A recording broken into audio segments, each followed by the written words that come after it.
To this, another episode of A Million Little TV Shows podcast. This is where we break down and discuss episodes of TV shows that you may not have even heard of. I believe these TV shows need a little more love, and that is what this platform is here to do. Each week we will be covering different shows from all over the globe.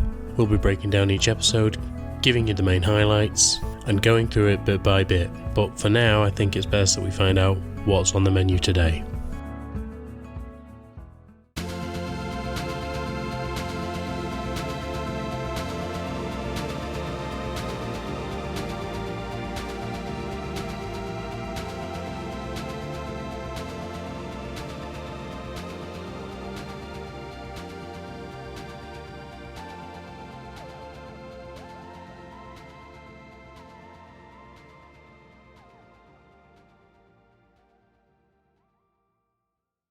Hello there, and welcome back to this A Million Little TV Shows podcast. This is now episode 7 of season 7, and I'm really chuffed to be getting into this series today because it's a very recent series and I found it quite fun and interesting at the time, and I actually work in this industry, so actually watching something that is based in and around the industry that you are related to, it just caught my eye a little bit. The premise is ridiculous, but the actual show is pretty good. It was a pretty fun show, and some of the elements of it are absolutely bonkers. But do you know what? Fuck it, I don't care. This is a British TV show, and as you know, I do enjoy a good British TV show. And it is all set in one particular place, except it's set all over the country, because it's set inside a train. So, as you know, again, I like stuff that's set in one particular area and how the actors deal with that. But anyway, so today I'm going to be covering a mini-series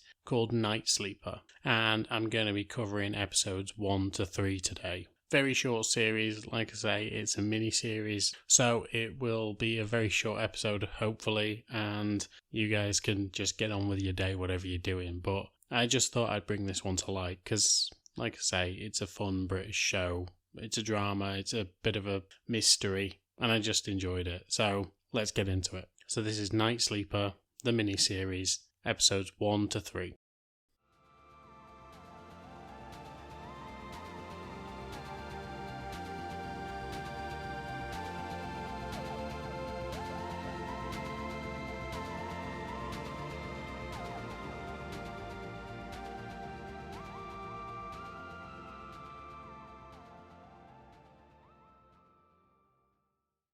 Episode 1. And since there's no title, that's it, episode 1. And so we start in Scotland, up in Glasgow Central Station. It seems to be very late at night and people are boarding a final train down to London Euston. As they are boarding, this seems to be an overnight train. And just as everyone is on the platform embarking onto the train, all of a sudden there is a commotion on the station. A young woman who is pushing her baby in a pram has her bag stolen. The conductor and the train driver try to stop the guy, but he actually jumps onto the train. At this point, a man, Joseph Rowe, jumps onto the train and chases this man down.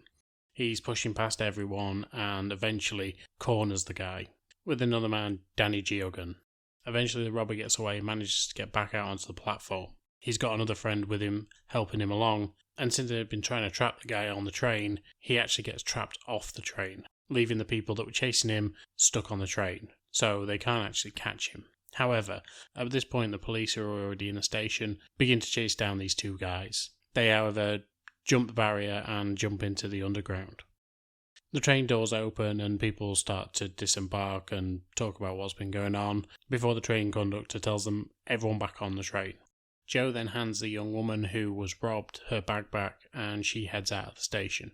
Everyone is now back on the train, and as the train departs, we actually see the woman take her pushchair down this, and we're led to think that potentially these guys are going to come back. However, she just pushes the pushchair into some bins, walks down to the end of the street, and gets in a van with everyone else who was involved earlier. The train heads off and the conductor walks into his area within the train. However, in there, the floor has been picked up and a device has been connected to the train's infrastructure. Not knowing what this is, he goes to speak to Joseph, played by Joe Cole. Joseph comes back, and since he's actually a police inspector, they trust him. he's already shown his credentials on the train while chasing this guy down, so they know that he is a trusted source. He doesn't know what's going on and says that they need to ring someone. However, they can't get through to the driver due to the comms on the train being down, and there seems to be no signal outwards. So nobody is able to call out. They're heading towards Motherwell and they hope that they are able to stop, but right now they don't know if they are going to be able to. Just then Danny tells them that he has a satellite phone. He's an oil rig worker who is heading back down to London. They use the satellite phone and call the NCSC, the National Cyber Security Centre, to try and find out what this device is. Obviously, with the fact that Joe is a police officer, he thinks that that is the best port of call. Once he gets through to them, however, he ends up getting through to Abby Eisgarth, who is just about to go on holiday, but she's the technical director at the NCSC. She sees the issues that this is going to cause and needs to know if the whole network is affected, as in the full Gambit network rail, and so she decides to cancel her holiday and head back to base. While they're on board, however, people are confused but don't exactly know what's going on. They just see people panicking and walking around the train. They're trying to get answers, but nobody really wants to give them any right now. There's no point in panicking people at this particular point. Eventually, they pull into Motherwell and are met by other police. It's at this point that Abby actually finds out that there is a dangerous person on that train. And it's here, both in front of the train guard and Danny, that she actually describes Joe. Joe flees and hides somewhere on the train. And since the police are going to meet them at Motherwell, they decide that going through only one door will be a lot safer. Because as Joe departs, they can actually catch him. They pull into Motherwell and everyone starts to disembark. The only problem is there's a few characters on the train that don't want to go or can't go for certain reasons. We see Chrissy Dolan, who is a disabled human rights solicitor, who can't disembark due to the fact that where they're trying to get her off the train from isn't wheelchair accessible, and therefore she can't leave until they actually open the correct door. But they're not wanting to risk opening the door because, obviously, Joe could potentially get out and flee. Another is Fraser Warren, who is a former train driver who used to drive this train in the heart of Britain, and it seems like there is some memorial for him on this train. All the people that he's with, his son and his daughter-in-law, are trying to give him a good time on this train. Just remember the old days. Rachel Lee, who is a reporter, is on the train and she is looking for one person. She is currently trying to find Liz Draycott MP, who is the Secretary of State for Transport, who is rumoured to be on this train, and yet nobody has seen her. Aaron Moy is another man who refused to get off, but he was just drinking throughout and continues to drink while the train is in the station. And then we've got Sophie Warren, who is Fraser's daughter-in-law. However, once the train is actually in the station at Motherwell, and with these people still on board as well as a few others, the device that's hooked up to the train starts to activate. The doors close and the train starts to move, all on its own, with no driver. And so these people are now trapped on this train and heading towards London, with no means of stopping it whatsoever. Abby, however, who has just got into Victoria Station, starts to see the boards change in that station, and a message comes up saying, "I'm the driver now, and I am in control." And so it would seem that the whole network is on a shutdown because this train is hurtling towards London right now.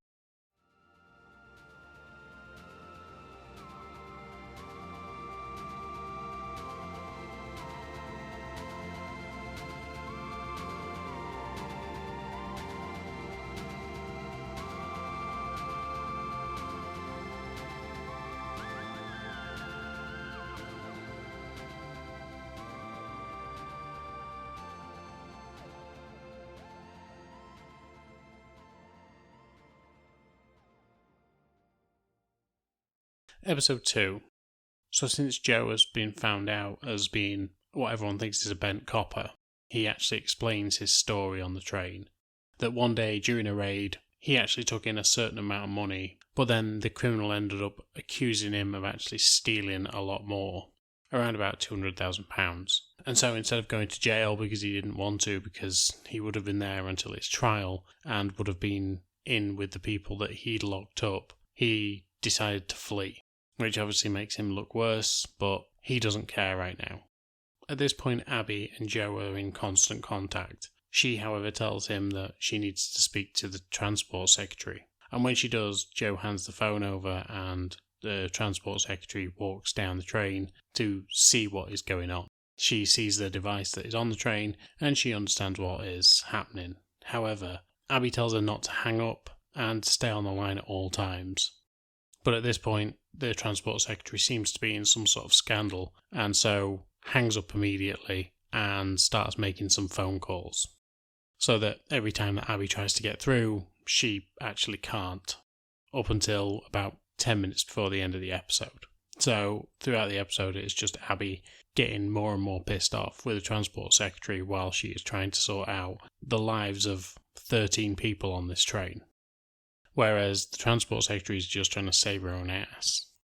It would seem that the software that is used on the rail service actually has a virus on it, and this has affected the whole network and had previously been reported by a man named Paul Peverell, or Pev, who was the former technical director, but he actually went to the press with the fact that this was out there, and now this situation has happened and they believe it is because of him. He, however, has been invited back in by Abby to his old job to actually try and help out with this situation, because he knows the transport system better than anyone.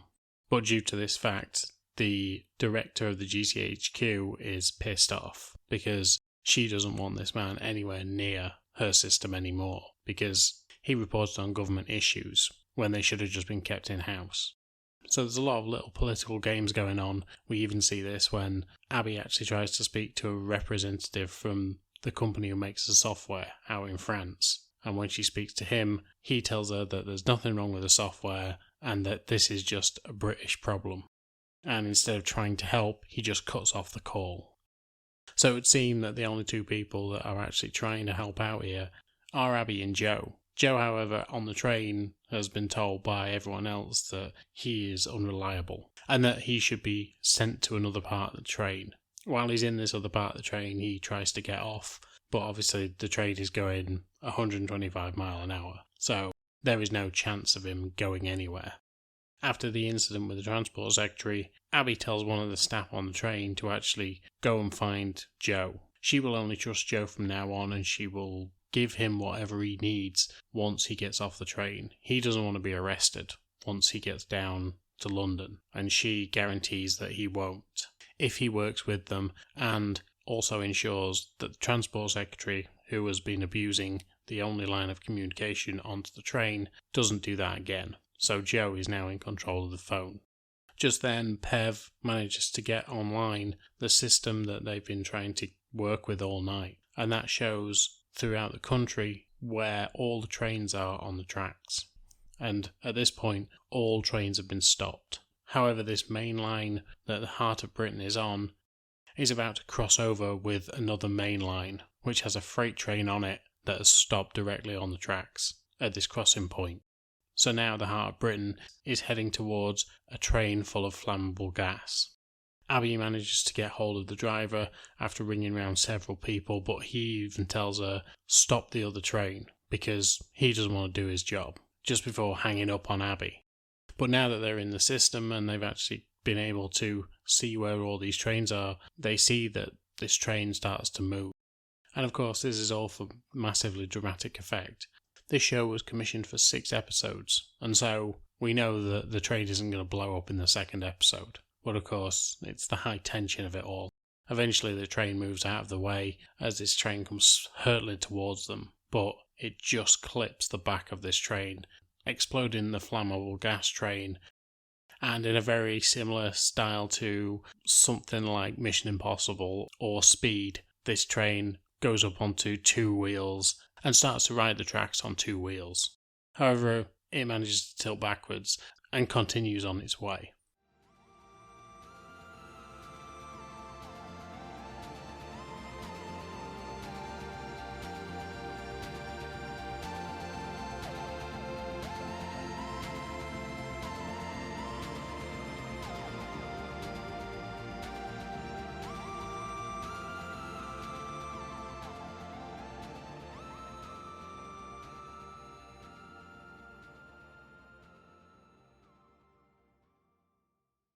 Episode 3. So, after the accident with the other train, the heart of Britain is now back on track, and it continues to head south towards Euston.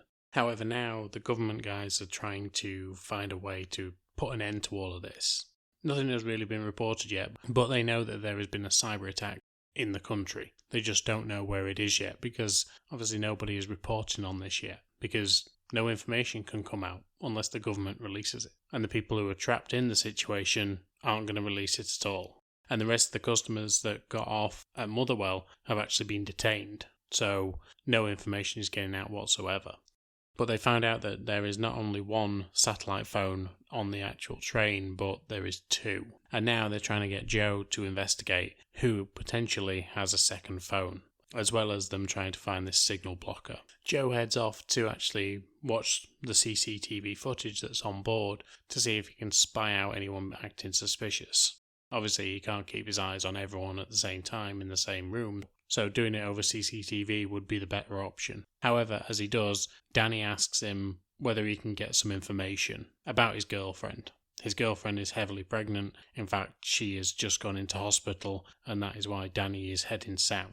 And it's also why he had his satellite phone on him and has been so possessive of it. He's waiting for any sort of message to come through, and Joe tells him that there's nothing on the phone as yet. He does, however, say that he will contact Abby and try and get her to find out some information about this, to which she delegates to one of her team. Throughout this exchange, though, Rachel Lee is trying to get hold of the phone because she is trying to become a proper reporter instead of just doing lifestyle pieces. And she thinks that she has a really good scoop at this point. Obviously, being on the train, being able to report live from the train would make absolute sense. The cybersecurity team start looking into the background of everyone involved on the train, and they find out that Erin Connolly, a hotel worker and a student, was actually working at the hotel next door to the train station, and when they check CCTV footage of that hotel, they find that she had an interaction with the woman who had the baby on the platform, one of the hackers, or at least someone who was involved. But as they're checking, they find out that she had no real interaction with that woman. It was actually she just served her and walked away. However, we find out that Rachel Lee, the reporter, was actually sat across from this woman. And so now suspect number 1 is Rachel Lee. At this point, Abby is trying to arrange for the train to be removed from the track that it's currently on and put onto a different one. But at the speed that it's going, there is a chance of potential derailment.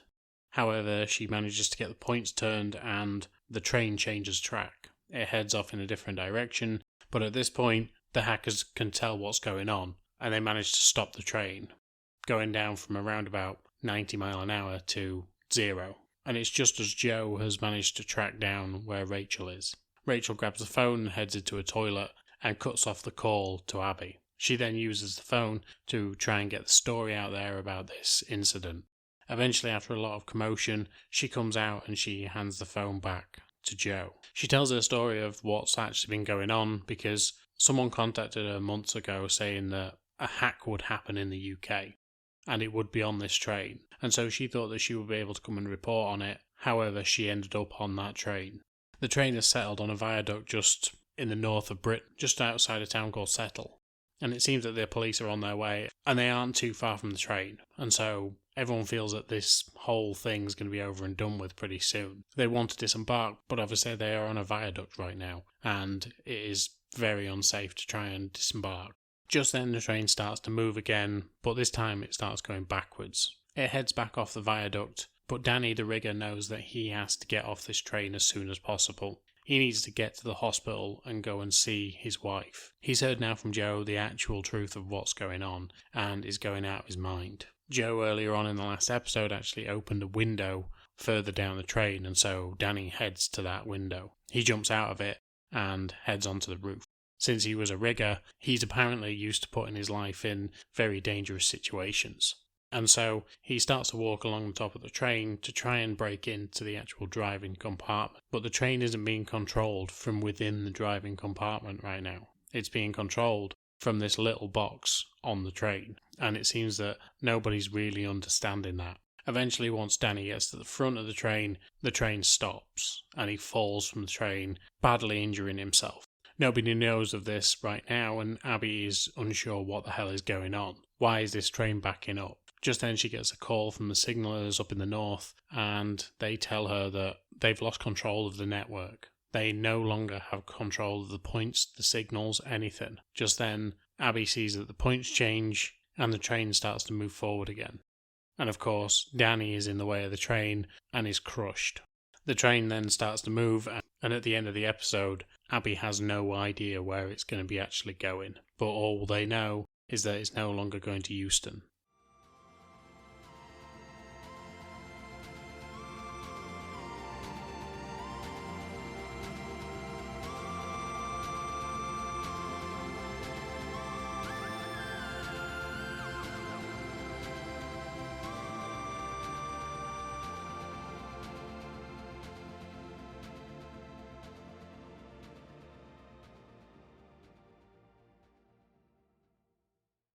Okay, so these first 3 episodes have been really interesting. Obviously, like I say, I have an interest in this myself. This is something that I do for my daily job, and I actually deal with communications in that job, so it's interesting to see it from that kind of side of things. I deal with a lot of the terms that are in this show as well, and from what I can see, it seems to be quite accurate. Now, a much more professional person than me will probably be able to say that I'm 100% wrong, but they are using terminology that is pretty accurate. As for the actual concept of the show, it is interesting to watch, but it's very much like a speed type film where something's got into the system and hackers are on board and they've taken over. Throughout the episodes, and I know it comes up a bit more in the other episodes, is the fact that a lot of these people seem to be interlinked, even though they seem totally oblivious to each other.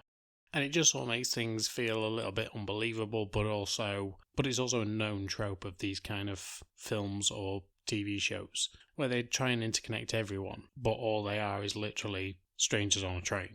But obviously there is a mystery on board and they need to work together to find out what the mystery is and what the hell's going on. So, it is a fun concept, and I am enjoying the actual show.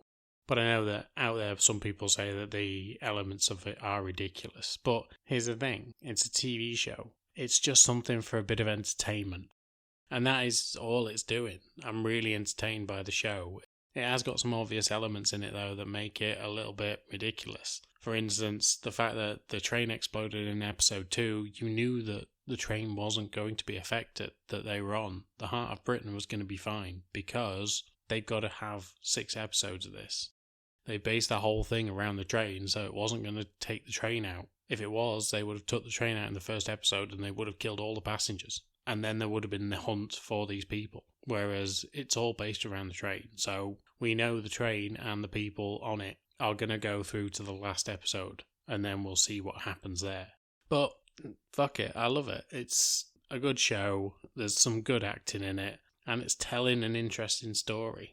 So I can't wait to cover the next 3 episodes of it, but I just wanted to have this quick series in here because I think it needs a bit more attention and love. So I've obviously brought it on here because that's what I'm all about on this show. So I'm going to leave it there. I'm going to be covering a TV show called Without Sin next, which I really enjoyed when it first came out. And it's just a 4-episode series, so it's going to be pretty short. It's going to be a 1 episode for this podcast, but I just want to get it off my list and hopefully enjoy it as much as I did the first time. I remember thinking it was really good the first time, so hopefully it still stands up. It's a few years old now, so we shall see. And then we will come back to Nightsleeper and we will finish that series. So I'm done for today. Thank you for listening. If you haven't already, please go over and subscribe to Patreon. It would mean the world to me. But as for now, I'm done. So thank you for listening. And until next time, I will speak to you soon. Bye.